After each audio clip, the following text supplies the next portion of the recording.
Ghana Armed Forces helicopter Z9 akonya nkwanhia ama nipa 8 ana omutimu nyina ahye dwerebe a sabe me no ka se mu nyina atwa nananom wonse do nipa 8 ana omuwom no isusu se emu 5 eye ministers and 3 eye military personnel including the pilot na otwi helicopter no mu nyina ahye dwerebe a me no ka se obi anu ho a wote ase abusua se da sori ne ante asem fofora yechi aha eye munhwe TV so on subscribe ya me so be subscribe like na share follow said ya ubenya update biya.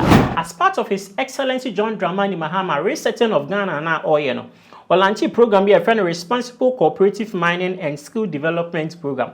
Na sa program yi na ne launching ene Obuase Black Park I ben Lincoln Sports Stadium anopa 9 AM ene.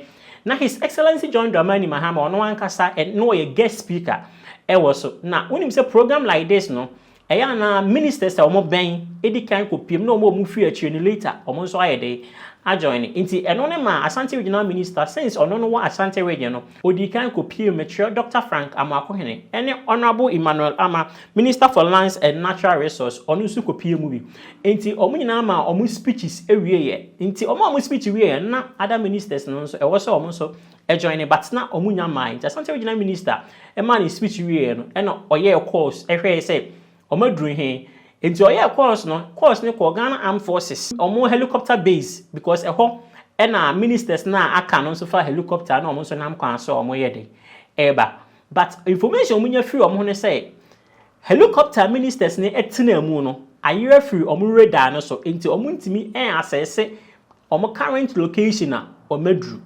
enti ema ayam hihye kakra ye de eba because helicopter etua on their radar omo system no so no you be a helicopter na ide edru but na omo nhunu later na nipa ewo krom ho ni bia omo ko omo farm ebebo amane se omo hu entutu ana se husie kese bi ewo be potentin bi so e dey am shake akra nti ema Ashanti Regional Minister any other ministers ne mpanyifo na omo kan ho ni bi etu anamon se omo kwa akohwede nti a entutu ana se husie apie ewo esabe po no so omo kodru ya e kire se helicopter ena abato fomu a nipa ewo mu nyina ahye dwerebe asa that time kro mu koduru ho no na eja eda so eda nipadua ni mu bia ehye a unhu se wei anim eye wei ana se wei anim eye wei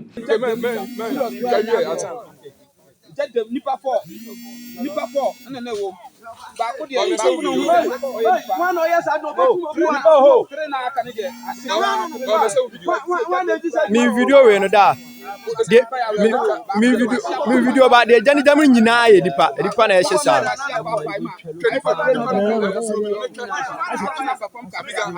nti mpanyifo confirm dead bodies any helicopter crash na omodo omani ko hu ewo emura mu ho no ena omo confirm say radar na mu helicopter ene nipa na wo so no this is the situation at hand nti edin aba bonten for ministers any military personnel sa na omo ti helicopter nim no eni one Dr. Edward Omane Boamah Minister for Defense na ono so eti helicopter nim bi Alhaji Dr. Ibrahim Murtala Mohammed one Minister for Environment ono so ti helicopter nim bi Alhaji Muniru Mohammed one acting Deputy National Security Coordinator na ono so eti helicopter nim bi Dr. Samuel Sapon Vice Chairman for NDC na ono so eti helicopter nim eco program ni bi Mr. Samuel Abuaje or former parliamentary candidate na ono so eti helicopter nim bi na squadron leader Peter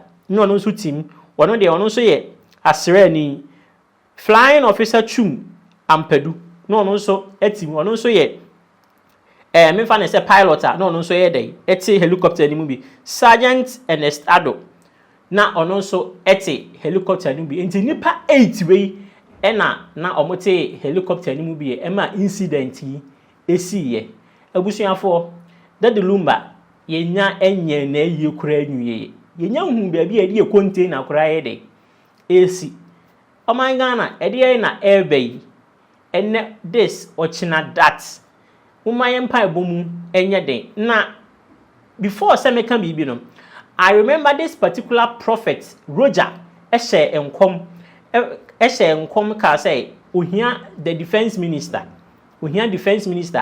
Dr. your friend is Omane Boamah Uhiano because the prophecy be a bed about Bedino, but meaning baby sa prophecy ni ekusi bi.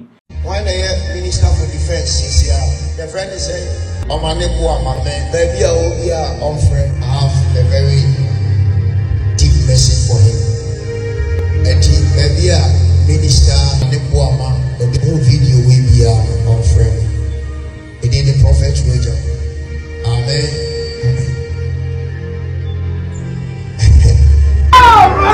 We are of friend. I will not say the message, but all video here. And I will be our main minister for defense currently. A whole video here. Of Anchorage said, prophet be a friend who just said, on friend. Amen. And they say, Sir Asimwi Aban. On behalf of the President of the Republic, His Excellency John Dramani Mahama, the Vice President, Professor Nana Jane Opoku-Agyeman, who is with us here, and the government of Ghana, I have the unpleasant duty, sadly, to announce a national tragedy involving the crash of a military helicopter this morning around the Adansi area in Ashanti region. Government regrets to announce the demise of the following persons in the tragic crash: Dr. Edward Kofi Omane Boamah, Minister for Defense; Alhaji Dr. Ibrahim Murtala Muhammad, MP, Minister for Environment, Science and Technology; Alhaji Muniru Mohammed Lemonad, Acting Deputy National Security Coordinator and former Minister for Food and Agriculture; Dr. Samuel Sapon, Vice Chairman of the National Democratic Congress; and Mr. Samuel Abuaje, a former parliamentary candidate; Squadron Leader Peter Bafemi Anala, Flying Officer Manin Chum Ampedu, and Sergeant Ernest Ado Mensah.